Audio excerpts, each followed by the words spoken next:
Good morning, everyone. I'm Wendy Ravelli. I am the clerk of the Select Board. We're going to get the meeting started. Unfortunately, Mark was called out of town, so he won't be here this morning, so I'll be chairing this morning's breakfast. So from a Select Board perspective, I just have a couple small updates. First, you all know that it's town meeting time, right? We've entered the season. So the public hearings are the first week of March. This year, we'll have meetings that first week, that Monday, Tuesday, and Thursday, that first week, it'll be the Select Board hearing. The second, on Tuesday, will be the Planning Board, and on Thursday will be the school budgets. The following week, the meetings will be on Tuesday and Thursday. Tuesday will be the CPC and other finance items, and then that Thursday will be the enterprise hearings. So that's the schedule. Related to that, the warrant has been published. It's actually now on the town website. So take a look. It's the first link on that page. So you'll see that. I would encourage all of you to read the warrant, look for articles that are relevant to your committees, and certainly welcome all of you to come to each of those public hearings where the items are relevant to your committee. But obviously, please comment on those articles that you feel are relevant, whether it's your committee responsibility or not, because the presenters would welcome your feedback. So please plan on doing that. And I think that's really it for my updates. We will do our traditional go around the table and have everyone give updates. So Sven, I guess you're first up. Yes, Sven Weber, co-chair of the Land Use Working Group. We have a busy month. So on February 6th, we had one of the subgroups already presenting, and the second subgroup already going through the presentation, but not yet through the deliberation. This Friday we will close that and finish with the last subgroup. On Monday we will be at the Select Board. Then next week, Thursday, I think we will be on the FinCom. So just to summarize perhaps a bit, what were the first results or indications from February 6th. This was the Public Works subgroup that presented in full, and we had questions to them. In a nutshell, they identified three potential solutions for where to place Public Works campus. One is MCI around the water treatment, wastewater treatment facility. Second would be if Ripley is vacated, Ripley could be a potential solution. And third, additional property around the current wastewater treatment facility that we have here. Yep. The order so far on the discussion was to have the MCI location as the option number one, and then option 2 or 3 depending on is that realistic to have MCI as a location? Then again on public safety, we went through the presentation. Again, we still have to deliberate a little bit around that, but the major summary is Concord needs a new fire station in West Concord.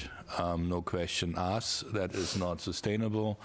The trucks don't fit in there, and there's only one guy who can currently park the special unordered smaller truck to fit in, because it's just an inch room at each side and on the top to park this. Also driven that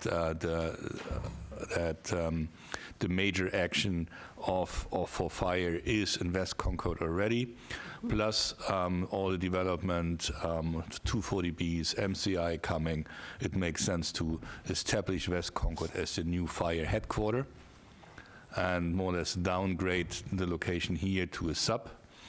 And then we still have to determine and look in can the building here be reused and renovated. At the moment it appears there's a need to potentially also rebuild here on this side of Concord, either a combined fire and police or 2 separate fire and police buildings. Mm-hmm. So that's where we are right now, and the consolidation group presents this Friday. That's great. A lot of eyes on those committees. Subcommittees. All right. Sure. Andrea Solomon, Public Works Commission. I just wanted to take a minute and say that I've learned a few things being the chair of Public Works. And one of them is that there is a difference between reporting information at a committee meeting that isn't on the agenda and having a deliberation. There is a difference between that. So reporting information from committee members is an important part of our committee meetings, and I think that that is not a violation of open meeting law, has been said by some other committees. For instance, any of us can express a concern, ask a question about a policy or operations, either from our own observations or on behalf of residents who've asked about it. Well, we don't necessarily deliberate when a person brings up a report from the community. We do acknowledge it, and we can always put that on a future agenda if we find that that is important enough to have a discussion about. I would just say the whole point of a commission is to have a forum that offers an exchange of information. So those reports from the community are very important. This could also be something we observed at another meeting. I just want to also say that while some of the behavior I saw toward another committee member at the school committee was, I thought, a little bit harsh, and it's important to move on from that. It's also important to acknowledge that behavior and to apologize for it before we can truly move on. I would encourage that. Also, I just want to say that we have some exciting things coming up on our next meeting at Public Works, which is a roads program update. So we're going to talk about how we're spending the money that the town asked us to borrow to improve our pavement index condition, and we'll be going into more detail on that. And that next meeting is March 11th at 4 p.m. Great, thank you. Sure. Keith, are you ready? I got you with your mouth full. Well, we can go right here. Thank you. Keith Bergman, Chair of the Concord. Sure. Keith Bergman, Chair of the Concord Municipal Affordable Housing Trust. Trust has been busy spending money lately. Keith, just make sure the microphone is close. Yeah, Yep. the trust in recent meetings has committed about $1.4 million in our trust funds, and we have an uncommitted balance of $1.4 million right now. Recently, in recent months, we have committed $300,000 to the Concord Housing Authority for its project for putting sprinklers in at Everett Gardens. I think that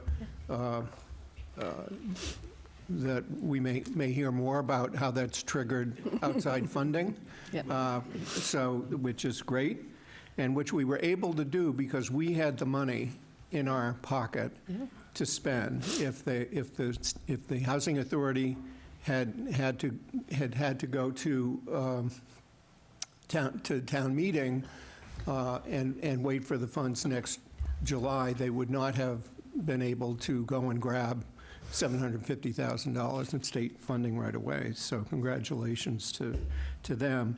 We're funding $56,000 to update the housing production plan, which expires in 2027, which is next year. So we look forward to getting going on the process of the Select Board and Planning Board approving a new housing production plan for 5 years.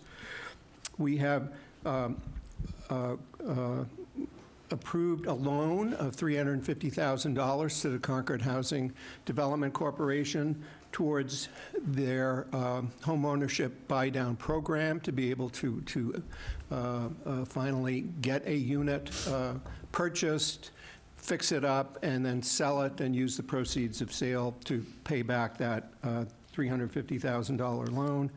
And the thing that you would probably be reading about most in the paper, 91B Main Street, the trust has voted to commit $629,000 to acquire that surplus state property, 1.45 acres, for 6 affordable units. We're currently having an environmental assessment done. As soon as that is done, we will be in front of the Select Board requesting their permission under our bylaw for the trust to acquire that property and then to undergo an RFP process for developing it. So lots of things happening. At some point, we're going to fall back to 10% on our subsidized housing inventory because Novo didn't pull its permit a year ago. There's no indication Thorough 40B is going to pull its permit by this April. So we're every unit we can create keeps us above 10%. Thanks. No, well, thank you for all your efforts. It's going to be important to get those units online. I just want to comment. I think Holly online, Holly Legat, did you need to go? Yes, would that be okay if I jumped in? Yes, now? it would. And I just one comment. For those that do have to leave early, if you're online, just raise your hand so I'm aware of that. And then anyone here, please let me know as well. Thank you. Go ahead, Holly. Thanks, Wendy. Good morning, Holly Legault, Public Ceremonies Committee. I am happy to announce that the committee selected Peter Funkhauser as this year's honored citizen. So please join me in congratulating him if you see him about town. And all are welcome to his honored citizen ceremony on Sunday, March 29th at 1 p.m. at the Townhouse. Our April events are on track. We have Miriam's Corner coming up. We have Dawn Salute on the 19th, and the Patriots Day Parade will go back to its original format and time on Monday, April 20th at 9 a.m. And lastly, we are still looking for 4 members, so if you know anyone interested, please send them my way. And that's it for me. Thank you so much. Great. Thank you, Holly. Appreciate it. I'm just going to make sure I don't lose track of Dee while you're here. Do you have an update for the committee? Here, yes. I know, just make sure Hello. that's Yep. up forward. CPC met last night. Yep. We have a new procedure so that the Community Preservation Committee can be more accountable, which was something that was brought up last year. So our new policy is to issue extension requests to folks whose application has come due after 30 months, which we did this year. And when I say we, I mean really Ann Clifford, who is our amazing staff person in the planning department. She did that this summer. The extension requests came back in the fall, and we approved 7 of 8 of them, the 8th to be brought up at our next meeting. So this is good because now we can keep track of the projects that we fund a little bit better, even if we have no power to do anything about it. At least we know what's going on. Yeah. That's No, it for us. your committee's done a lot of great work this year, and I know we've had more funding than we expected. So that's Very wonderful. lucky. The CPC is very lucky this year. That's great. All right, I'm going to go back to our table, round table. We'll keep going around. Oh, wait, wait. Let me just, sorry. Did I miss something? Stefan, did someone? Julie's got her hand Okay, up. this is my problem. I don't see that well. So, Julie, yeah. Yeah, go Hi, ahead, Julie. everyone. Thanks Yeah. for the opportunity to speak. Appreciate it. Yep. I'm Julie McClure from the Concord Housing Development Corporation, and I have a couple updates to share with everybody. First of all, I know many people in this room joined us on January 28th, including members of our board, for a fundraiser with Habitat for Humanity in Concord at the Wheelhouse of Bradford Mill. And that was to support the project at Assabet River Homes, which many of you have visited or observed progress. It is under construction. We expect a volunteer opportunity most likely in May, so you'll hear more about that coming soon. If anybody wants to come and swing a hammer with us, that's going to be a really great experience. We also know that an entire house will be constructed by students from Minuteman Technical High School, and they have an update on their website about that, so we have students kind of getting in line to do that and earning vocational technical credits in the process. And we expect the first unit to be completed this summer. We continue to review and approve small grants for essential home repairs. The information is anonymous. We do not know who, but we do know ages and income and number of people in the household to ensure we're assisting households facing economic hardship, of which there are in Concord, and so we're always pleased that we can make those essential home repairs happen.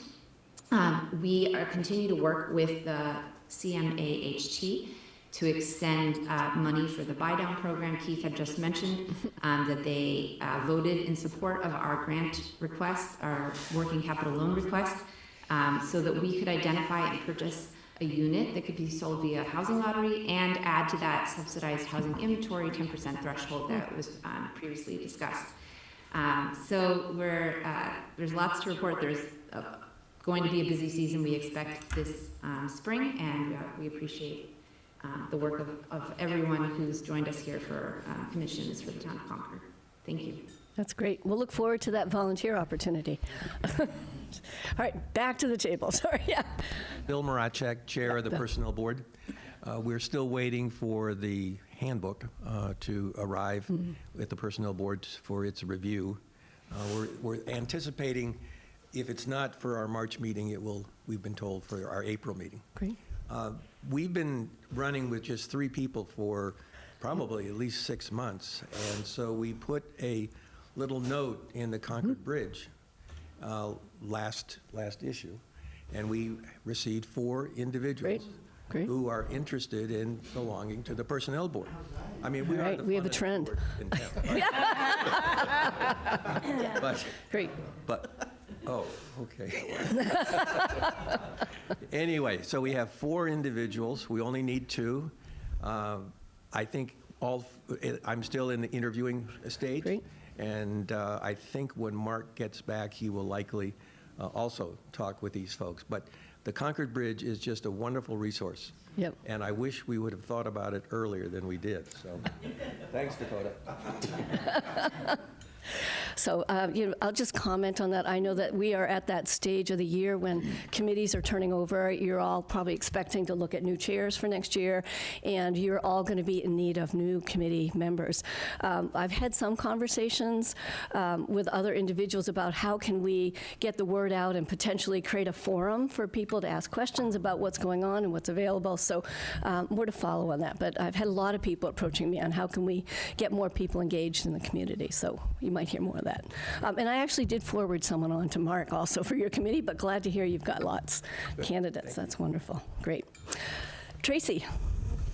I will be presenting for Andrew Herchek for CPS and then for myself at the high school. CPS, the first musical in the Ellen Garrison building at the Concord Middle School was Frozen, and we opened that. Did you go to it? I didn't go, but I heard Oh my it was God, wonderful. It was really amazing, and for anyone who has been in that auditorium, Eve, I'm looking at you. It was usually, I don't know, 800 degrees in the auditorium with the lights, et cetera. So it is a climate-controlled environment that has great sound, and the kids, of course, were the stars of the show. So that was really exciting. Our next meeting at CPS is going to be via Zoom, as we have members traveling for work, and it will be on February 25th. Jason Bulger will be joining us to discuss solar at the middle school. And for clarity, we're in total support of this project, but it is a town project and not a school project. So he is going to come talk to us about that. Our budget is on track, but RIFs have been happening. So before school vacation week, teachers were notified. So that's unfortunate, but we are in a good budget position. Good. And let's see, at CCHS, Carlisle at our last meeting had asked us for a $100,000 reduction to their assessment. And what that basically means, if anyone's like a regional agreement nerd like I am, it means that we would actually have to reduce the Concord side by $400,000, which would mean cutting 6 to 8 teachers. So we were not interested in doing that, but we have found some reductions, which basically it was all in healthcare costs, and it's really boring to explain that. But Carlisle is going to get a $62,000 reduction, and Concord will get some reduction also. Let's see. I'm excited to announce our girls swim and dive team. They won states this year for the second year in a row, so kudos to them. Excellent. They did dedicate their season to Maisie O'Donnell, who was tragically killed in April. She was the reigning state diving champion, and so congratulations to them. And the Maisie O'Donnell Diving Center is on track, and we are supportive of that as a committee. We're excited to announce the addition of more AP classes at the high school. We do have limits placed on our students, which is an educational decision, and as some of you know, we work closely with Challenge Success. The intention is to help guide our students and parents make the right educational decisions, and an AP class is a college level class. So we don't want our kids taking, 5 and 6 college classes in high school. So the limit is 4, and it is for a reason. I've put the Hate and Bias Working Group update on every regional agenda. And just to address something that happened earlier at one of our meetings, our Carlisle members were not present for that discussion either, and we've got a lot of feedback from Carlisle that they need to be present at those discussions, so it will be on every regional agenda. So our members are present. And I just would like to say that I think civility is really important in the town, and I talked to this group, I think it was in September, about, some things that had been directed at me directly at another committee's meeting by a member of the public. So I do think we just have to keep on encouraging that in all of our committees. Our next regional meeting will be March 4th at the Kroc Center in Boston, and we always have one meeting in Boston every year. We have one meeting in Carlisle, one in Boston, so that's at 6 o'clock. And then I was just informed by a community member that Michael Williams was nominated by Carmine Gentile and will be recognized on February 27th by the Massachusetts Black and Latino Legislative Caucus at the State House. Oh, great. Congratulations to Michael, and thank you for that update. Appreciate it.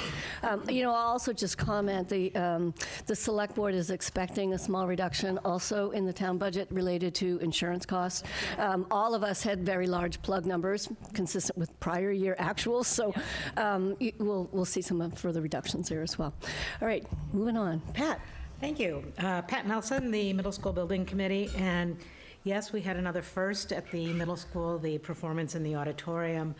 There was a citizen at our last meeting who was waxing euphoric over the joy that he saw in the kids and their experience of that auditorium, and appreciation for all the work that people did who lobbied for a larger auditorium to accommodate the kinds of music and theater programs we want to do in the and community programs that we want to do in the auditorium. Speaking of which, I think you all know that town meeting will be at Concord Carlisle High School. We'd been floating the idea of doing it at the middle school. It would be a fabulous opportunity to bring the community into the middle school, but it's that darn parking problem. So we're going to be at the middle school. At the high school. At the high school. Nice try, nice try. That was a good Right. try, yes. That was wishful thinking. Yes, yes. I just want to see people streaming into the middle school. We are proceeding with ordering the equipment for what was decided to be an upgrade to the Minuteman Media equipment at the middle school so that broadcasts could be more easily done from the middle school. And that money is coming from uncommitted funds from our FF&E budget, so it wasn't a change order, it was uncommitted funds. I'm happy to report that so far the schools have not been using any salt on the concrete in front of the schools. We had some problems with the cement last year. You can imagine what it's going to be like this year. Lori reported that it's looking a little beach-like in front of the school with all the sand, but we're not using salt, and the project believes that that the repairs we made are holding. And I think that's it. There was a question at our last meeting about whether or not the roof was solar-ready, and it is solar-ready. That is absolutely true. So whenever we get to the solar piece, it's ready for it. I took a look at the very first meeting this morning, just for the heck of it, which was June 18th, 2019. So there are people who've been on this committee for a very long time. And it's just amazing that we're at this point where the first performance took place in the auditorium. So. That's great. Well, congratulations. And I know actually the building committee is actually coming to the select board for the final wrap-up that's report right. as well. And I couldn't find that on my calendar. I don't know if it's been finalized, but I'll follow up with you. Okay. I just know it's coming. The next know it's meeting, coming, too. too. If Mark was here, he would know. All right, at this point, I think we're going to pick up that microphone that's at the end of the table and start circulating it around. I don't know, Stefan, you might be first. And I just want to do a little sound check on that. And just a reminder, if you're using that microphone, it has to be right up against your lips. Pretend I'm a Close. rock star and hold it right in front. Yeah. Stefan Bader from the Concord Housing Authority, Chair. Our big news, Keith foreshadowed, thank you to the Concord Municipal Affordable Housing Trust for fronting and committing $300,000 to our fire sprinkler retrofit at Everett Gardens. We received notification from the state that they have approved the full $750,000 that we requested. So that project will move forward slowly. I'll report on it from time to time. It will take a couple of years at a minimum before it's really done. But I will just emphasize that having the money on hand makes the difference. Yep. You may hear that message again. I don't know. The other news to develop, or news to report, rather, is that we are in discussion with the town, specifically the town manager's office, about taking over management of the town's farms from the town's facilities department. They're organized to take care of commercial buildings, office buildings, and the like. They're not residential rental managers. And the two farms, Barrett's Mill and Marshall, thank you. Haven't had my coffee yet. Have different needs than the other municipal buildings, and their needs are more closely, more similar to our expertise in residential management. So that's not a done deal yet. Nothing ever is that fast, but we are progressing, and we're actually having a walkthrough scheduled for early March to further inform the discussions before we get to making an actual contract and taking things over. But I think that is, again, an example of the way different town departments can work together cooperatively. So that's it from the Housing Authority for now. Thank you. Great news to hear. Love the collaboration and the innovation, actually, for considering that. So pass that mic over. Yep. Thank you, Stefan.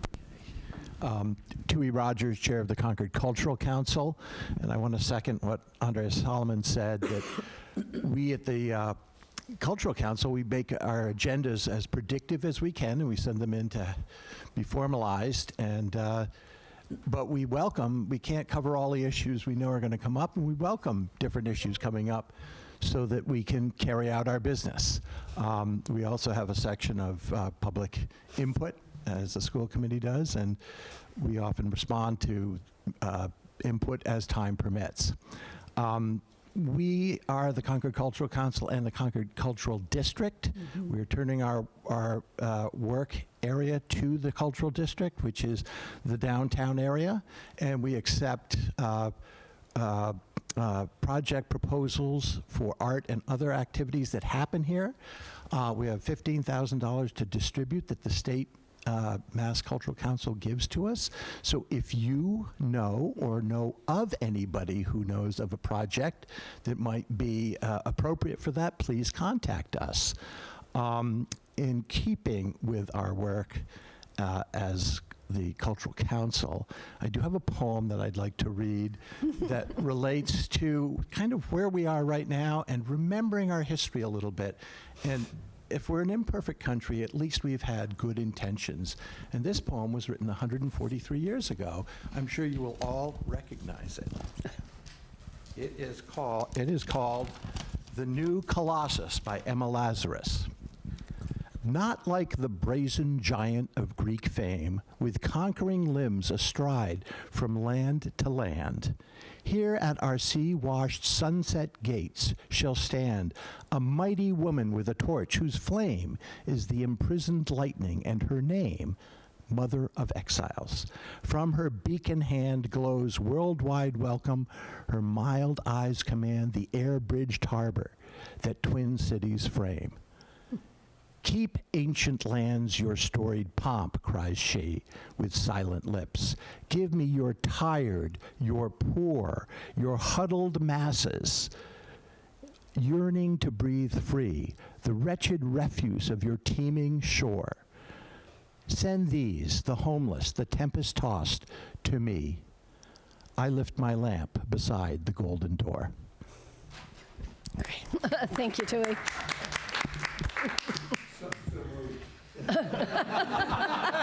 Very moved. Yes. Yeah, there's no way I can follow that. It's Ellen Quackenbush, co-chair of the, never get this right, Tax Relief Evaluation Task Force, better known as the RTE Group. And we are in the midst, as Wendy knows, because she's our select board liaison, we're in the midst of writing a report. The final drafts of each of the sections will be compiled and discussed tomorrow. And I'm excited to say it's going to be a very, very comprehensive and I think valuable report for the select board in the town. We're going to have the content is first the background, the landscape. You know, how did the RTE get going? Why did it generate so much controversy? And it's partly because of what we call the perfect storm, which means the evaluations that hit in 2023, which were reflective of demand for large homes post-COVID, saw a dramatic increase, especially for high-value homes. Then the middle school came along, and that was a huge budget. And then the RTE came along, and I think it became a lightning rod for a conversation in town. And that's part of what we're going to be presenting is what are people saying? And it was surfaced by the survey that we did, but it wasn't necessarily about the RTE. It was more about kind of the sense of what's going on in the town. So we'll be talking about that, real estate trends, and then in terms of the RTE, we're focusing on what the select board asked us to do. Is the RTE effective in reaching the select board goals, which is socioeconomic diversity, meaning helping low-income folks in town, helping seniors stay in town. We're going to focus specifically on renters or landlords of rental units, which aren't qualified for the RTE, so we'll see a tax increase, quantify that. And those of you who are at the classification hearing know that the amount of tax that was shifted was about $3 million. So we're going to quantify who got it and who paid for it, so that we're trying to be as transparent as we possibly can. And finally, we're going to talk about what are some of the currently available and potentially available tax relief programs that are available to the town and that the state legislature is considering. So in a way, it's kind of a point in time report because the legislature opportunities are progressing as we speak and changing in real time. So excited about it. We will have the report done the end of March and present it sometime in April to the select board. Great. Thank you, Ellen. I know it's an incredible amount of work that's going on, so definitely appreciate that. Sue LaChance, West Concord Cultural District. So we're the complement to Tui's work on the Concord side, and we don't have any trouble spending our $15,000. So coming up first, we are proposing a second phase of the art loop, the decals on the sidewalk. So we're going before the select board on Monday, and that will become part. We've applied to have that be part of the Hidden Treasures Festival that Freedom's Way does. I don't know if you guys are familiar with that, but anyway, we've applied for that, get a little bit of funding. And we have a call for art out for a large outdoor sculpture at the Junction Park, so it should be kind of fun. So that was just posted recently. Like other people, we are looking for a new committee member come May. So if you have anyone who's interested, we're a pretty hot committee to join, I'd say. And last Monday, in the last meeting, we saw a sneak preview of the new Guitar Museum. Oh. It's really cool, and so I just want to publicly say we're largely in support of this. They're doing weekly pop-up exhibits using some of their guitars in a different location, but also on Main Street there. So, that's happening, and it's pretty exciting. So we'll kind of transform West Concord, I think. That's great. Thank you. Brian Kramer, Agriculture Committee. We have some of the same membership issues.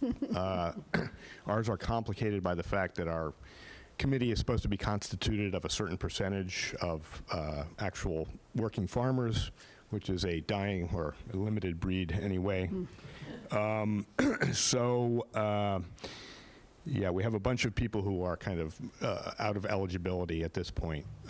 And so some of our members are now being drawn from people who farm in Concord but who reside outside of Concord. And we're also trying to look into extending eligibility, which has been done for Steve Verrill, who is, of course, you know, Yes. you can't have an agriculture committee without Steve Yes, Verrill. of course.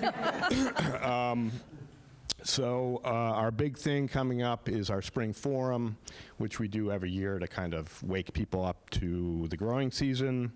This year we're going to have a presentation by historian Bob Gross at the Goodwin Forum at the library regarding agricultural trends, primarily, I think, 19th century.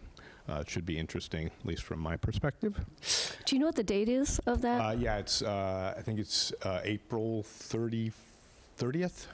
Late April. We'll Late keep an eye out yes. for it. Yeah, great. So, yeah, we're going to start publicizing it Great. fairly soon. Yeah. Other things, so the Barrett Mill housing, there's actually I think it's an expansion rather than a renovation. I think that is either fully funded or mostly funded at this point. I can never keep all the CHDC? I think it's CHF, but I'm Oh, not okay, yeah, sure. Concord Housing. Yeah. CHA has already mentioned that they may be taking over the maintenance. Yeah. I think there's a bunch of deferred maintenance that the town still has to deal with on the property, which I think they're going to try to do concurrent with the renovation/expansion. And that that funding was not, I wouldn't say in large part, but the Stone Soup nonprofit contributed a significant amount of money to get that kick-started and moving along. That made a big difference. And then the other thing that we're working on, the relocation of, I think, Public Works was talked about with the land use Working group, yeah. yeah. So one of the parcels under consideration near the current wastewater treatment facility is actually an agricultural field. So we've been trying to kind of advocate for the preservation of that, and I've just been in communication with Sven regarding maybe attending one of the meetings there, giving a presentation, and yeah, so I think that's my whole. Great, thank you. My name is Christine Denaro, and I am the chair of the newly formed Warners Pond Management Committee. We're a subcommittee of the NRC, and we have had our first meeting already. The purpose of our group is to prepare and implement an adaptive management plan to improve the ecological health and recreational capacity of Warners Pond. This committee was formed as a result of the recommendation from the Warners Pond Task Force. And so this really is a working committee to get things done on the pond. And so we're excited about getting going and moving forward. Thank you. Great. Sarah Grimwood, Chair of the Natural Resources Commission. My only update today was going to be to tell you about the Warners Pond Management Committee. So otherwise, our next meeting's tonight. We keep busy, a lot of applications coming in. But that's all from me today. Great. Thank you. Yeah, Mark Galis with the Transportation Advisory Committee. So at our meeting yesterday morning, Stantec Consultants presented a ranking tool process to aid the town in identifying, selecting safety improvements to leverage the $2.5 million over 5 years that was approved at last town meeting on top of $25 million for road highway maintenance, improvement and maintenance. The presentation is posted on the TAC website as a current meeting document for yesterday's meeting. I encourage people to take a look at it because it also displays an overall process developed with the consultant by staff for how input from the public, from Public Works, from various sources on desired safety-involved projects are going to be kind of filtered through first this ranking process and then with further input and consideration of financial constraints and timing to be selected. So we have this $2.5 million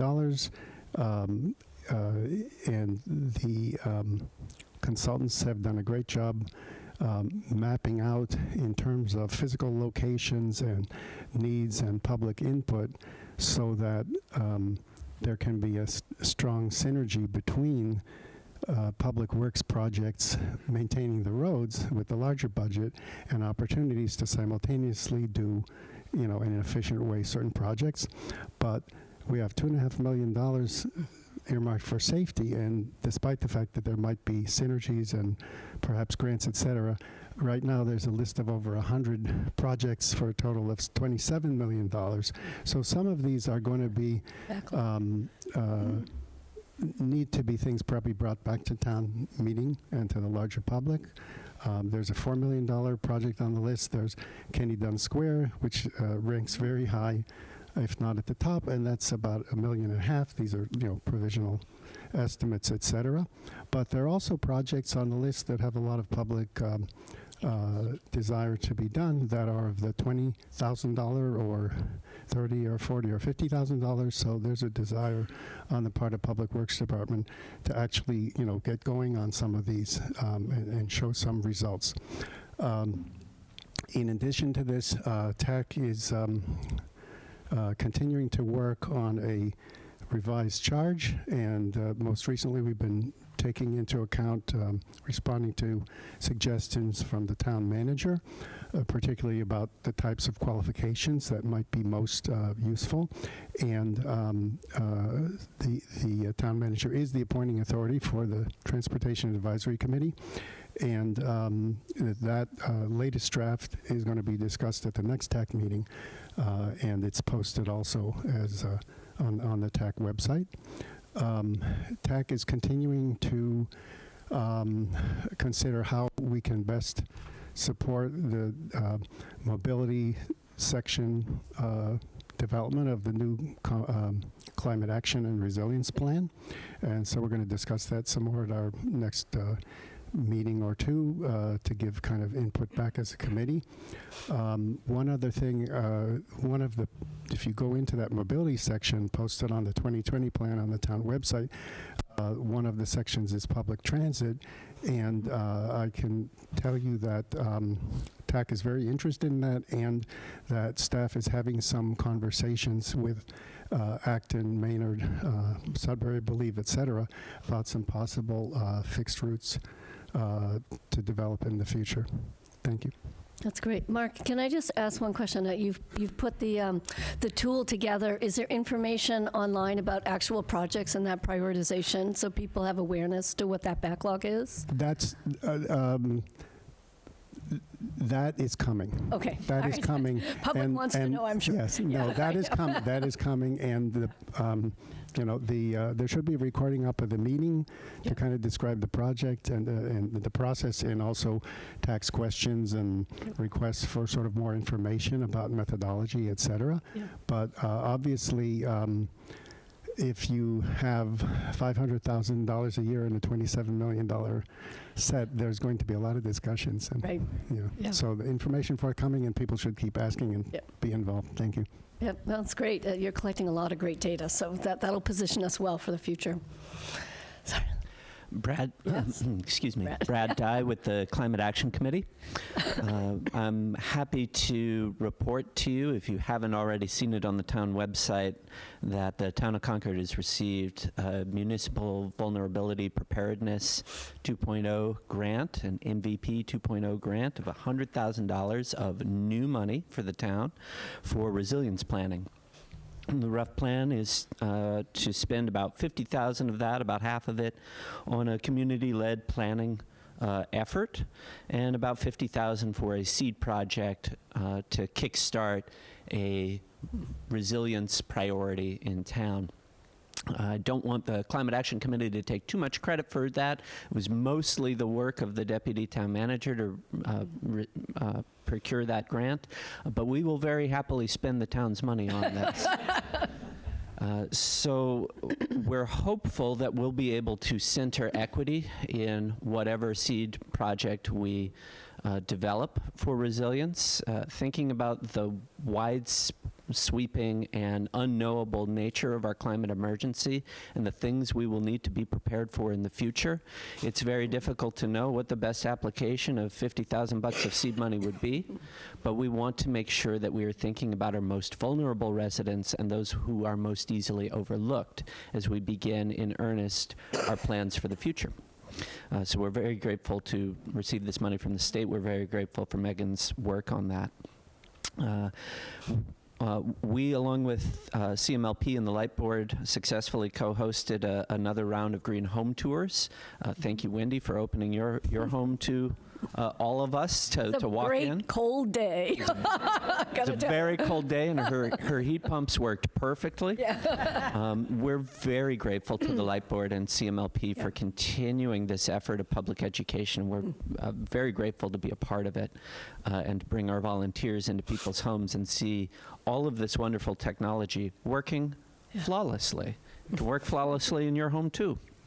The last thing I'd like to share with you is that we had our initial meeting with our team at Weston and Sampson, our consultants for the Climate Action Report. We've agreed upon a rough timeline and work plan taking us through about the next about the next 9 months. And we've also, as the gentleman on my left intimated, we've also received a lot of homework from our consultants. And we are looking to try to start tackling this plan in earnest with our consultants. And we would be very grateful to either receive additional homework from committees on things that we should be working on, or having your help with homework if you would like to pitch in with your perspectives. We have been very happy to work with a number of town departments, and especially with TAC on our plans so far, and we really need to hear from other stakeholder committees and join hand in hand with you as we do this work this year. Thank you. That's great. Thank you, Brad. Is that everybody, committee here? Okay, I think we're going to move. Did I miss anyone? Did I? Okay. We're going to move online. I see Julie's here, but I think Julie already gave an update. Going across. Oh, people are moving. Is that Joe? Joe? Yeah. Joe Plumbo. Good morning. I'm Joe Plumbo. I'm here representing the DEI Commission and wanted to give you some updates on 3 areas that the Commission's been working on, really policy, programs, and a little bit about community conversation. So in terms of policy, you may have been aware the Select Board adopted a new and more robust charge for the DEI Commission. We have, our charge had been from 21, so this is the first time it's been updated since 21. It was a very useful and important update. It really centered in making sure anti-Semitism was more clear, and the committee's charge will help us implement the work ahead. There's an interesting group you may or may not know about. With the help of the DEI Commission and leaders in town, a group was formed and they met for the very first time, called Concord United.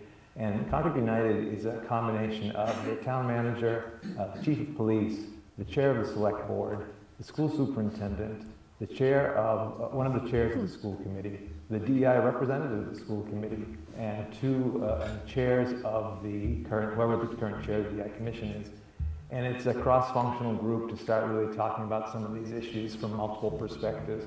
And you know, if you've worked in any organization, anytime a cross-functional group is brought together, it's going to take some time. It may be difficult bringing new voices in a new setting, but the fact that they're working on that together and starting to think about how they can use their various perspectives and various approaches to leadership to address some of the issues around making Concord more welcoming and inclusive is a super, really helpful sign. So I just thought you should know about that. And I'm sure both the school committee and the select board will be talking more about that in their work. And then we've continued our participation as a member of the Bias and Hate Working Group and Bias and Hate Reporting Working Group. And I know that their work continues and they'll be giving their own updates. In terms of programs, since our last meeting, in January, the DI Commission co-sponsored with the school district an activity at the high school around hate and bias in general, with a specific focus on anti-Semitism. There were folks from Facing History and ourselves were there, and those who participated talked about it. It was a wonderful event. A couple of weeks ago on Saturday, we provided support to the Lunar New Year celebration, which I think is in its third or fourth year. I don't know if you've ever been to the Lunar New Year celebration held at the high school. It gets bigger and better and more beautiful every year, and we know we have a sizable Asian community in Concord, and all of us should be in the midst of celebrating the joy that comes with Lunar New Year. The Black Heritage Trail, which a project that's co-sponsored by DI Commission, Province House, Economic Vitality, and the Visitor Center. After initial kind of a go-ahead from a grant we received from the state and the select board, there's been an advisory team that's been formed with a majority of Black Concordians who are really helping us think about this work, and you're going to be hearing more about this in the select board.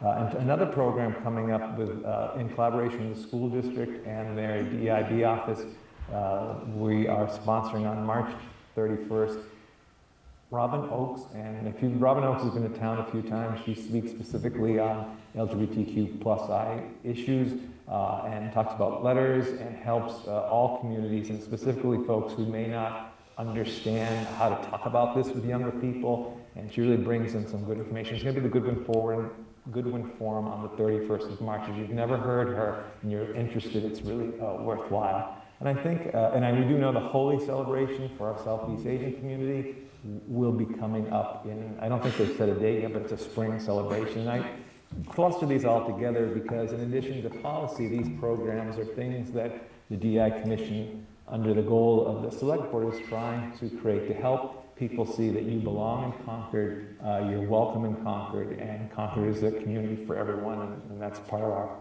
our hope. We know it's hard work, and part of that hard work deals with community conversation. So it's sort of a third piece of what we've been talking about. We know we have every quarter, we just call it a coffee. The next one is March the 4th at 1:30 in the afternoon at the Goodwin Forum. If you've never been to one of these community coffees, it's worth stopping by. The coffee and snacks are provided by the police department. And it's really an open forum for folks just to have these conversations about what are we doing, how's it going for you, what experience you're having, how do we really make Concord a place that's more welcoming and belonging so everyone feels like it's a safe place to live or to work or to go to school.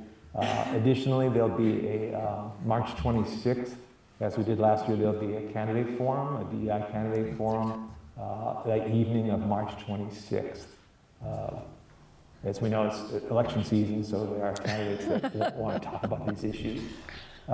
Just in wrapping up, I think talking is the key, and we know as a community we faced a lot of issues this year, both in terms of anti-Semitism, incidents of racism, both in the town, in the schools, in our community, and urgent information. You know, the DA, just a few weeks ago, DA Ryan came to one of our committee meetings and told us that although we have only 1% of the population of the county, in the last 6 months, we were 100% of the hate and bias reports that came into the DA's office.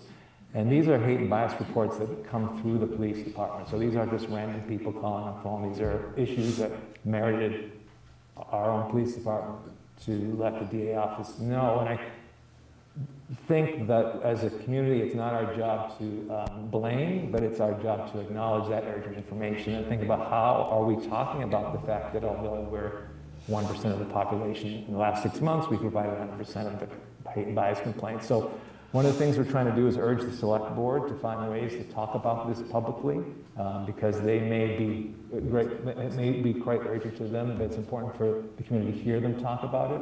Possibly it's goal-setting season coming up, so maybe more specific goals the select board could be setting, and also in our own committees. That's why we wanted to mention here today, in your own committee, as you think about your goals for the year ahead, or as adding new members, possibly that's one of your goals. How are we making sure that we add a more diverse membership to our community?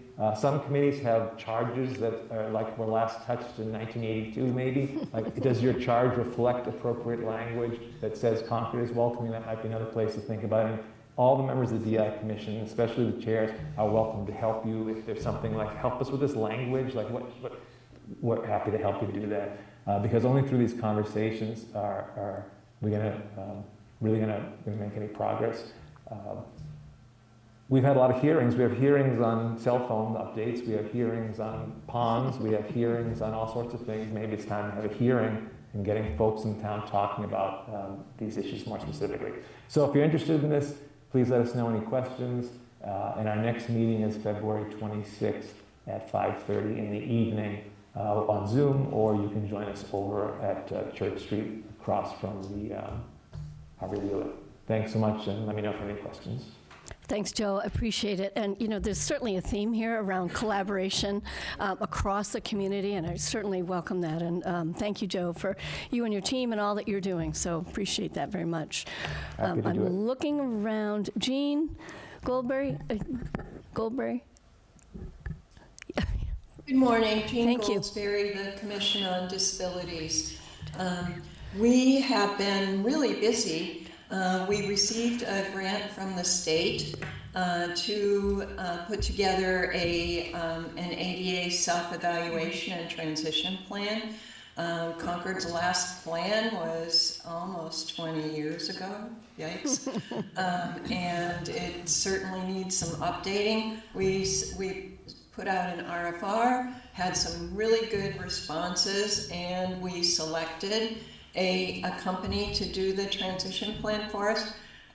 Excuse me, KMA, which is an architectural and accessibility firm from Newton, Mass. They've done many accessibility plans for cities and towns in Massachusetts, as well as other work.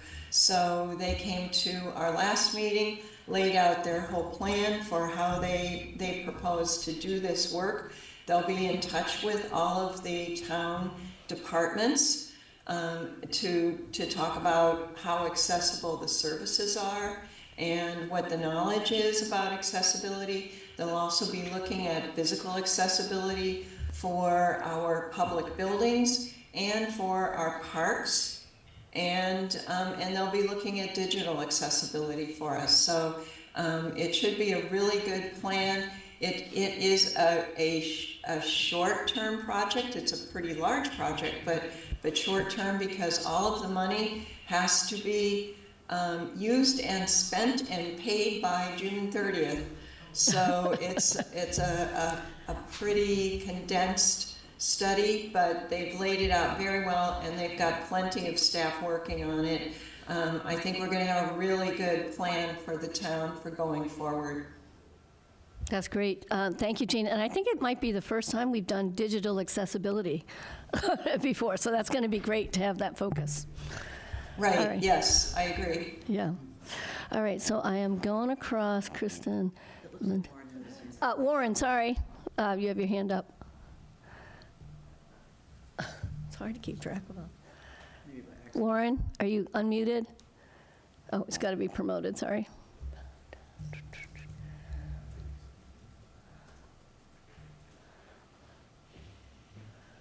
There, yeah, he's there. Warren? In the chat, He has a message that says he can't unmute. He's unmuted now. Okay, I'm unmuted. I can't get the camera to work, but you don't need to see me. I'll be really quick in the interest of time. March, the new time of day rates for the light plant are starting on April 1st. You won't see a change until your May bill. We have a public forum on March 4th, which will be an opportunity for people to learn more about this. It's important to keep in mind this is not a plan to raise rates. The rates are neutral, but any individual's rate might go up or down based on the timing of their electricity use. Finally, I want to point out, you may have noticed that we've had some snow since the last meeting here, and the staff of the light plant had quite a few challenges keeping the power on, but they really did a great job. That's all I have. Thank you. Thank you, Warren. And yes, you're right. DPW and the light plant really do a phenomenal job when it comes to these storms. Let's see, who else might still be? Eric? No. Dakota? Carlin, sorry. I really can't see those things in the corner. Carlin. Thanks. This is Carlin Reed. I'm reporting for the Finance Committee. We have the public hearings coming up on March 5, 10, and 12. In addition to that, at our next meeting on February 26th, we're going to get reports from the Land Use Working Group, from the schools and the towns on some updates regarding their budgets and their progress. We'll also be talking about the FinCom report and get a report on the Finance Audit Advisory Committee. And that's all I have. Thanks. Great. Thank you, Carlin. Let me just see if there's anybody. Oh, Kate, yep. Oh, hi. This is Kate Chartner. I'm chairman of HDC, Historic Districts Commission, and I'll be reprising that role in the coming year.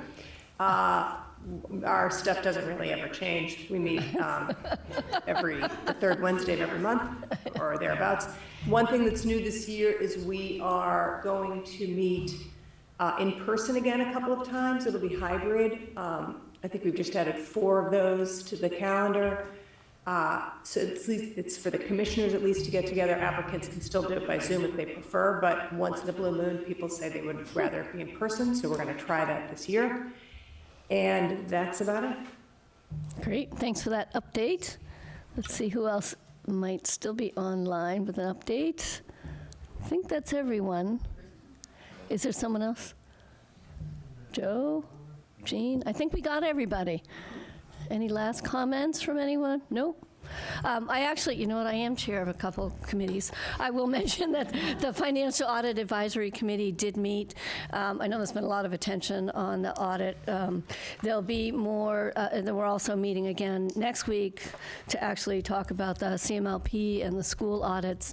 There'll be more follow-up on the results from the town audit the following week when the committee digs into some details and comes back with recommendations to the select board. So. That's it. And then the Financial Policy Advisory Group has not met, so no updates there. So, and I think that's it for today. Appreciate all of you being here. There is still plenty of food outside, so grab something on your way out. And we will see you again in a month. Thank you very much.